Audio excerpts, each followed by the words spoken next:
ප්‍රවේගය 1 විනාඩියකින්.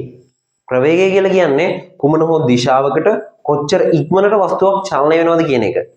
වේගය කියලා කියන්නේ කොච්චර ඉක්මනට වස්තුවක් චලනය වෙනවද කියන එක විතරයි. ප්‍රවේගය ගැන කතා කරනකොට හැමතිස්සෙම දිශාව ගැන කතා කරනවා. හැබැයි වේගය ගැන කතා කරනකොට දිශාවක් කතා කරන්නේ නැහැ.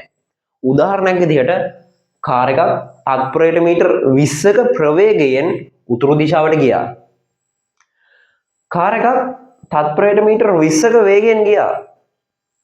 මෙතන ප්‍රවේගය ගැන කියද්දී දිශාවක් කතා වුණා. තත්පරයට මීටර් 20ක වේගෙන් උතුරු දිශාවට. වේගයේදී තත්පරයට මීටර් 20කින් ගියා. කොහොට ගියාද කියලා දන්නේ නැහැ. ප්‍රවේගය ගැන කතා කරනකොට හැමතිස්සෙම දිශාවක් කතා කරනවා. ඔයාලට කෙටියෙන් මෙහෙම මේ විදිහට මතක තියාගන්න පුළුවන්. හැමතිස්සෙම කොහේ හරි දිශාවක් කියනවා නම් ඒ කියන්නේ ප්‍රවේගය ගැන. දිශාවක් සඳහන් වෙන්නේ නැත්නම් ඒ කියන්නේ වේගය ගැන. ඔයාලට ගණනය කිරීමකින් ප්‍රවේගය හොයාගන්න පුළුවන්. විස්ථාපන වෙනස බෙදීම කාලය කියන සූත්‍රයට ආදේශ කරාම ප්‍රවේගය කියන එක ලේසියෙන්ම ගණනය කරගන්න පුළුවන්. එහෙනම් මේ වගේ වීඩියෝකින් හෙට හම්බ වෙමු.